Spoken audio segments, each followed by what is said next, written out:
All right and welcome to all. बहुत दिनों से पॉलिटी के लेक्चर के लिए आप बोल रहे थे, तो किसी प्रोजेक्ट की वजह से वो डिले हो पाया था। नाउ अभी तक हमने आर्टिकल जो है 21 तक कर चुके हैं डिटेल में। ठीक है, आर्टिकल 21 तक हम डिटेल में कर चुके हैं, जो भी चीजें हमने आपको बताई हैं आर्टिकल 21 तक। आज हम डिटेल में करने वाले क्या हैं, बहुत सिंपल सी बात है। आर्टिकल 21 के बाद एक अमेंडमेंट ऐड किया गया, यानी कि हमारे कॉन्स्टिट्यूशन में एक सुधार किया गया, जिसे कहते हैं आर्टिकल 21A। किसी के पीछे ए लग जाए, कैपिटल ए लग जाए, यानी कि वो पहले से कॉन्स्टिट्यूशन में नहीं था, उसको बाद में ऐड किया गया है। तो आज इसको पूरे डिटेल में हम पढ़ेंगे, बट उससे पहले आप हमारे ईयरली प्लान को और एनसीईआरटी टेस्ट सीरीज को प्लान को ले सकते हैं। बहुत सिंपल है लेना, दिए गए नंबर पे, यानी कि 7505134891। ठीक है, इस नंबर पर आप कांटेक्ट कर सकते हैं। आपके अगर यूपीएससी की प्रिपरेशन कर रहे हैं तो यूपीएससी के लिए chapter wise NCERT test series है, जिसमें क्लास 6 to 12 तक, ठीक है, चैप्टर वाइज आपको एमसीक्यू मिलेंगे। पूरे 25,000 से ज्यादा एमसीक्यू हैं, जिसमें प्रीवियस ईयर भी मिलेगा आपको, सीसेट के क्वेश्चन भी मिलेंगे विथ डिटेल्ड एक्सप्लेनेशन। हर एक चैप्टर के, हर एक एमसीक्यू के डिटेल्ड एक्सप्लेनेशन आपको मिल जाएंगे। इनका प्राइस के लिए कैसे पे करना है, सब 7505134891 में कांटेक्ट करके पता कर सकते हैं। दूसरा, द हिंदू करंट बेस्ड अगर आपको प्लान लेना है तो ईयरली प्लान भी आप ले सकते हैं, दिए गए नंबर पर आप कांटेक्ट कर सकते हैं। ओके, तो चलिए शुरू करते हैं आज का एडिटोरियल। ठीक है, एडिटोरियल, बहुत बार मैं एडिटोरियल पढ़ाते हुए आया हूं, तो मेरे मन में मुंह पे पूरा एडिटोरियल ही बसा हुआ है। ठीक है, नाउ चलो स्टार्ट करते हैं आज का पूरा वीडियो एनालिसिस। ओके, सबसे पहला देखिए, आप अपनी जो है लक्ष्मीकांत बुक ओपन कर लीजिए। 6th एडिशन है या 5th एडिशन है, कोई इश्यू नहीं है। आप अगर आपके पास 5th एडिशन है तो पेज नंबर है 7.12। ठीक है, ये एडिशन है लक्ष्मीकांत का, पेज नंबर है ये। तो जो जो मैं पढ़ाता हूं वो सीक्वेंस के साथ पढ़ाता हूं, यानी कि आप जो भी पढ़ा रहा हूं सामने बुक खोल लीजिए, ताकि हर चीज आपको समझ में आ जाए। ठीक है, तो स्टार्ट करते हैं। ओके, बिना टाइम वेस्ट किए स्टार्ट करते हैं। ठीक है, टॉपिक है बहुत सिंपल सा टॉपिक है, आर्टिकल 21A। तो ए क्या, तो मैंने इंफॉर्मेशन दे दी, आर्टिकल 21A क्या है। अब आप कहेंगे ए तो है, फिर कब ऐड किया गया ये भी बता देता हूं, उसके बाद में बताऊंगा कि इसके बारे में है क्या। इसको ऐड किया गया 86th कॉन्स्टिट्यूशनल अमेंडमेंट एक्ट के द्वारा 2002 में। ओके, यानी कि अब ये कॉन्स्टिट्यूशन में पहले नहीं था ये आर्टिकल, अब इसको फंडामेंटल राइट बना दिया गया। कब? 86th अमेंडमेंट के द्वारा 2002 में। ठीक है, तो सबसे पहला आपको ये याद रखना है। अब इस आर्टिकल में जोड़ा क्या गया, इस आर्टिकल में क्या ऐड किया गया, इस पे ये बोला गया कि हमारा जो स्टेट है वो फ्री और कंपलसरी एजुकेशन देगा। ठीक है, सभी बच्चों को, जो भी 6 से लेके 14 साल के बच्चे हैं। ओके, कंपलसरी एजुकेशन देगा। ठीक है, कितने से? 6 से लेके 14 एज तक। पहला ये आपको याद रखना है।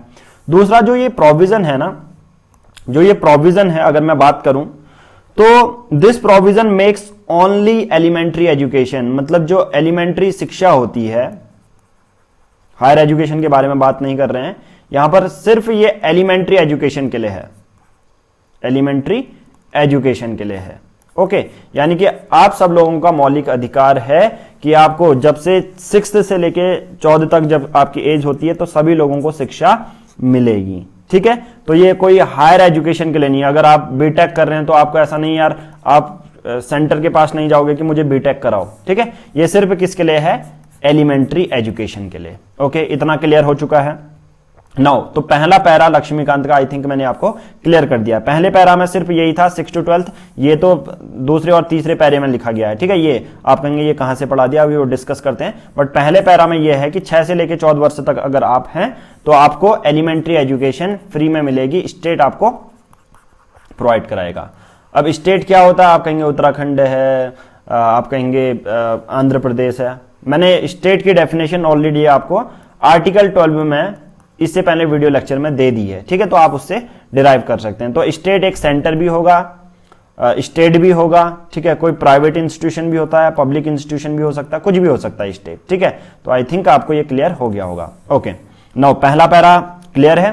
अब दूसरे पैरा में देखोगे तो ये मैंने ऑलरेडी पढ़ा चुका हूं। फिर ये दूसरे पैरे में ये लिखा गया है कि 86th कॉन्स्टिट्यूशनल अमेंडमेंट एक्ट 2002 में ऐड किया गया, जिसका एम क्या था? जिसका एम था कि सभी लोगों को एजुकेशन फॉर ऑल, सभी लोगों को शिक्षा मिले, education for all. Okay, now इतना सब हमने डिस्कस कर लिया है। फिर अब आपको पढ़ना क्या है? बहुत सारी चीजें होती हैं जो आपको पढ़नी चाहिए और आपको इस पूरे आर्टिकल में समझना पड़ेगा।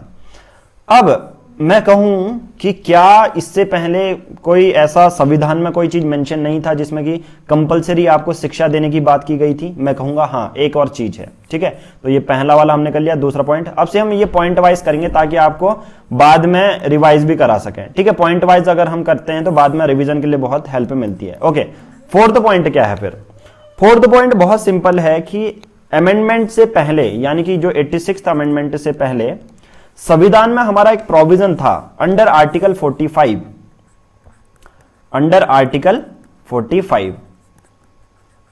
अब आर्टिकल 45 क्या है?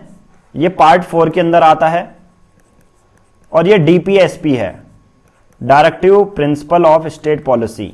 ओके, आर्टिकल 45 में क्या मेंशन था? बहुत सिंपल सी बात है। आर्टिकल 45 में यह था कि फ्री और कंपलसरी प्रोविजन होगा एजुकेशन के लिए, शिक्षा के लिए। ठीक है, जो भी बच्चे होंगे छोटे छोटे उनके लिए फ्री और कंपलसरी जो है एजुकेशन उनको दी जाएगी, ऐसा आर्टिकल 45 में था। अब आपको याद होगा आर्टिकल पार्ट नंबर 4 डीपीएसपी में करा चुका हूं आई थिंक। ठीक है, या नहीं पढ़ा है, खाली ओवरव्यू दिया है क्योंकि इसके बाद आएगा, पर मैंने ओवरव्यू दे दिया है डीपीएसपी का होता क्या है। बहुत सिंपल है। फंडामेंटल राइट आप सबको पता है आर्टिकल 12 से लेके 35 तक होते हैं फंडामेंटल राइट। डीपीएसपी जो ये है, ये वाला जो आर्टिकल है ये 45 वाला, ठीक है, 51 तक डीपीएसपी में आता है, 36 से लेके 51 तक। अब देखिए डीपीएसपी में आने का मतलब क्या होता है और फंडामेंटल राइट में आने का मतलब क्या होता है, एक ही चीज है। अगर ये पहले से हमारे संविधान में तो था तो इसको हमने डीपीएसपी में क्यों, मतलब इसको फंडामेंटल राइट क्यों बनाया? क्योंकि अगर कोई चीज आर्टिकल 45 में मेंशन है, यानी कि डीपीएसपी में मेंशन है, तो अगर उसका वायोलेशन भी होता है ना, तो आप कोर्ट के पास नहीं जा सकते कि यार इसको इन्फोर्स करो। ठीक है, तो ये चीज आपको याद रख लेनी है। अगर आर्टिकल 45 डीपीएसपी में आता है और इस पर फ्री और कंपल्सरी एजुकेशन बच्चों के लिए लिखी रहती है, तो अगर इसका वायलेशन भी होता है तो आप कोर्ट के पास नहीं जा सकते। क्लियर है ये? ठीक है, इसके बाद क्लियर है। तो अब ना, अब क्या जरूरत पड़ी? अब इसके बाद जरूरत पड़ गई फिर 86th कॉन्स्टिट्यूशनल अमेंडमेंट एक्ट की। ठीक है, 2002 में ये ऐड हुआ और इसके बेसिस पर इसको एज ए फंडामेंटल राइट बना दिया गया, यानी कि आपका ये मूल अधिकार है, ये बोल दिया गया 2002 में, इसको हमारे संविधान में ऐड करके। क्लियर हो गया ये? अब देखिए जो ये सुधार था 86th कॉन्स्टिट्यूशनल अमेंडमेंट एक्ट, इसने कुछ सुधार किए गए जो पहले से आर्टिकल 45 था उसमें, और इस पे इसके वजह से देखो आर्टिकल 21 के वजह से एक फंडामेंटल ड्यूटी भी ऐड हुई। तो यहां पर यह जानना बहुत जरूरी हो जाता है कि इसके वजह से दो चेंजेस हमें देखने को भी मिले। ठीक है, इसके वजह से दो चेंजेस हमें देखने को मिले। ठीक है, सबसे पहला है जो कुछ प्रोविजन यानी कि सब्जेक्ट मैटर को चेंज कर दिया गया। आर्टिकल 45 में जो लिखा होगा उसको बदल के चेंज कर दिया गया। आर्टिकल 45 का मतलब क्या है? अब आर्टिकल 45 में लिखा है कि state shall endeavour to provide early childhood care and education for all children. देखो एजुकेशन फॉर ऑल तो है ही, एजुकेशन फॉर ऑल तो है, plus early childhood care, childhood care. अब इसका मतलब आप सबको पता है। अभी चलिए कमेंट बॉक्स में बताइए ग्लोबल हंगर इंडेक्स में अभी रिसेंट जो रिपोर्ट रिलीज हुई, भारत की रैंकिंग क्या है? बहुत ज्यादा वर्स्ट है, मैं कहूंगा बहुत ज्यादा वर्स्ट है, अपनी जो नेबरिंग कंट्रीज से भी वर्स्ट है। तो यहां पर आर्टिकल 45 में सब्जेक्ट मैटर चेंज करके एजुकेशन फॉर ऑल और अर्ली चाइल्डहुड केयर ऐड कर दिया गया। ओके, दूसरा इसी के सुधार के बेसिस पे एक और चीज ऐड हुई, एक नई फंडामेंटल ड्यूटी ऐड हुई। बहुत इंपॉर्टेंट ये चीजें बता रहा हूं मैं आपको। एक नई फंडामेंटल ड्यूटी ऐड हुई। ओके, अगर कोई कहेगा क्या यार नेशनल फ्लैग को रिस्पेक्ट करनी चाहिए, ये हमारी फंडामेंटल ड्यूटी है, मैं कहूंगा हाँ, पर आप इसका वायलेशन करते हैं तो कोई बंदा कोर्ट जा सकता है? अगर वायलेशन भी होता है तो नहीं। फंडामेंटल ड्यूटी भी नॉन जस्टिसेबल इन नेचर है और डीपीएसपी भी नॉन जस्टिसेबल इन नेचर, यानी कि इनके वायलेशन में आप कोर्ट तक नहीं जा सकते। क्लियर है? तो फंडामेंटल ड्यूटी एक ऐड कर दी गई। अब आप कहेंगे कौन सी फंडामेंटल ड्यूटी ऐड की? बहुत सिंपल है, फंडामेंटल ड्यूटी का नाम है 51A, और ए वो चीज होती है जो बाद में संविधान में ऐड की जाती है। अब इस पे क्या है? It shall be the duty of every citizen. Fundamental duty है तो यार हमारी ड्यूटी रहेगी, पेरेंट्स की ड्यूटी रहेगी to provide opportunity for education to his child और ward between the age of 6 and 14 years. बहुत सिंपल सी बात है। अब 6 से लेके 14 साल तक अगर आपके बच्चे हैं, आप सपोज कोई X% फैक्ट्री में काम कर रहा है, उसके पास इतने पैसे नहीं हैं, तो इसलिए फंडामेंटल ड्यूटी भी बना दी गई कि यार आपके जो बच्चे हैं आपको भेजना ही चाहिए, ये आपकी ड्यूटी है। अब इसको जस्टिसेबल नेचर का क्यों नहीं बनाया? सिंपल सी बात है, चलो जो रिच पर्सन है, जिसके पास कुछ पैसे हैं, वो तो पढ़ा सकता है, बट बहुत सारी रूरल एरियाज में, ग्रामीण क्षेत्र में होता क्या है आप सबको पता है। ग्रामीण क्षेत्र में ये चीज़ें होती हैं कि जो पेरेंट्स होते हैं वो अपने बच्चों को भेज नहीं पाते हैं। ठीक है, पेरेंट्स अपने बच्चों को नहीं भेज पाते हैं। रूरल एरियाज के बारे में बात कर रहा हूँ। ओके, अब सिंपल सी बात है, अगर इसको जस्टिसेबल बना देते फंडामेंटल ड्यूटी को, तो सिंपल सी बात है, अगर कोई फैक्ट्री में बंदा अपने बच्चे को पढ़ा नहीं पा रहा किसी वजह से, तो मैं तो कोर्ट के पास चले जाऊंगा ना कि ये जो बंदा है, कोई X% है, ये अपने बच्चों को नहीं पढ़ा रहा है, इसलिए इसको सिर्फ फंडामेंटल ड्यूटी में ऐड किया गया। ओके, आई थिंक आपको ये क्लियर हो गया होगा। तो ये पूरा प्रोविजन आर्टिकल 1, 2, 3, 4 और ये 5th पॉइंट मैंने क्लियर कर दिया। 86 के बेसिस पे 2 चीजें और ऐड की गई संविधान में। ये 45 तो पहले से था, इसमें हल्का सा सब्जेक्ट मैटर चेंज किया, और जो फंडामेंटल ड्यूटी था उसको ऐड किया गया, ये अच्छी बात है। तो आर्टिकल 51A को 86th कॉन्स्टिट्यूशनल अमेंडमेंट एक्ट 2002 के बेसिस पे ऐड किया गया। ओके, इतना आई थिंक आपको कॉन्स्टिट्यूशन के बारे में जानना इनफ है। ओके, तो इतना मैं पूरा बता चुका हूं आर्टिकल 21 के बारे में। नाउ अब देखिए, अब मैं, ये तो था हमारा कुछ कॉन्स्टिट्यूशन वाला मैटर, कॉन्स्टिट्यूशन वाला हमारा ये समझ चुके हैं, यानी कि संविधान को हम समझ चुके हैं।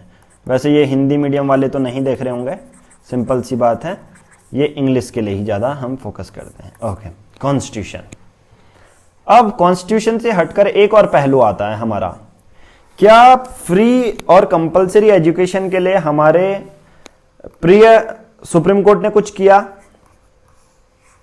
था क्या, या पास्ट में कुछ ऐसे जजमेंट सुनाए गए फ्री और कंपलसरी एजुकेशन के लिए? यस, एक जजमेंट था 1992 का। एक जजमेंट क्या था? 1992 का। ठीक है, अब मैं लाइन वाइज पढ़ रहा हूं, कोई दूसरा बता नहीं रहा हूं आपको। ठीक है, 1992 है, वो सेकंड पैरा है, उससे पहले 1993 वाला पैरा होगा अगर आपके पास सामने लक्ष्मीकांत है, बट 1992 के पैरा को मैं बताता हूं कि एक बार हुआ क्या था कि सुप्रीम कोर्ट ने यह बोल दिया गया था कि एक फंडामेंटल ड्यूटी बना दी जानी चाहिए, एक फंडामेंटल राइट बना देना चाहिए। ठीक है, फंडामेंटल राइट होगा कि आपको अपने बच्चे को किसी भी लेवल तक, एट एनी लेवल तक, यानी कि हायर है, प्राइमरी एलिमेंट्री है, फिर हायर है, फिर प्रोफेशनल है, इन सब में आपका मौलिक अधिकार है कि स्टेट आपको पढ़ाएगी, कंपलसरी एजुकेशन देगी। अब आपको पता है इंडिया की सिचुएशन कैसी है। इंडिया में पॉवर्टी बहुत ज्यादा है, पॉपुलेशन बहुत ज्यादा है, पॉपुलेशन भी बहुत ज्यादा है, तो इंडिया के पास और भी दूसरी सोशल वेलफेयर वाली एक्टिविटीज हैं जिनको इंडिया को पूरा करना है। तो इंडिया के पास इतना पैसा ही नहीं है कि आपको हायर एजुकेशन के लिए भी आपको मौलिक अधिकार दे दे। इंडिया सिर्फ एलिमेंट्री एजुकेशन के लिए आपका अधिकार देती है। तो 1992 में सुप्रीम कोर्ट ने अपने खुद के जजमेंट को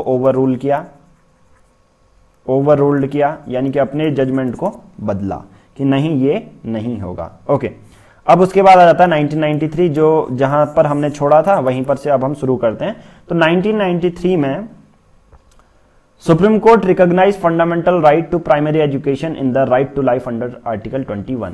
1993 में सुप्रीम कोर्ट ये कहता है जो राइट टू प्राइमरी एजुकेशन है, जो फंडामेंटल राइट वाला है, कि आपको प्राइमरी एजुकेशन मिलनी चाहिए, वो आर्टिकल 21 के अंदर आएगा, रिकॉग्नाइज करा, आर्टिकल 21 के अंदर आएगा। ठीक है, तो ऐसा 1993 में किया।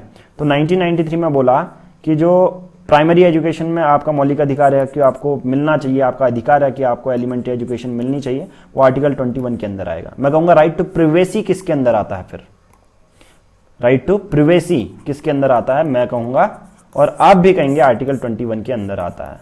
जो भी चीजें, जो भी ऐसा सब्जेक्ट होगा जो हमारे लाइफ के साथ जुड़ा हुआ है, कहीं ना कहीं हमारी लाइफ बहुत हद तक इंपैक्ट होती है, तो आर्टिकल 21 में आएगा। इससे पहले आर्टिकल 21 में ऑलरेडी करा चुका हूं। आर्टिकल 21 में बहुत सिंपल सी चीजें बोली गई थी कि yes, right to life with dignity के बारे में बात करूं मैं, right to life with dignity, कि आप सिर्फ जीवन नहीं जिएंगे, आप क्या होगा, आपको डिग्निटी के साथ भी, ऑनर के साथ सोसाइटी में इक्वल रिस्पेक्ट मिलेगी। आपको ऐसा नहीं कि यार यूं ही आप सिर्फ जी रहे हैं।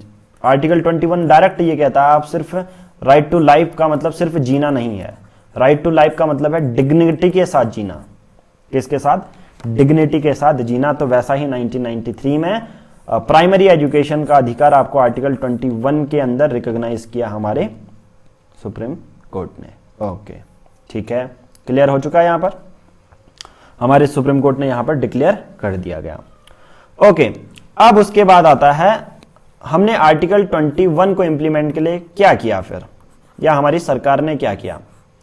आर्टिकल 21 जो कि 6 से लेकर 14 साल के बच्चों को फ्री और कंपलसरी एजुकेशन देने की बात करती है, उसके लिए हमारी सरकार ने क्या किया। उसके लिए हमारी सरकार एक एक्ट लाई, यानी कि इस कॉन्स्टिट्यूशन के प्रोविजन को इंप्लीमेंट करने के लिए एक पार्लियामेंट एक एक्ट लेके आई, जिस एक्ट का नाम है RTE act, RTE act, right to education act 2009।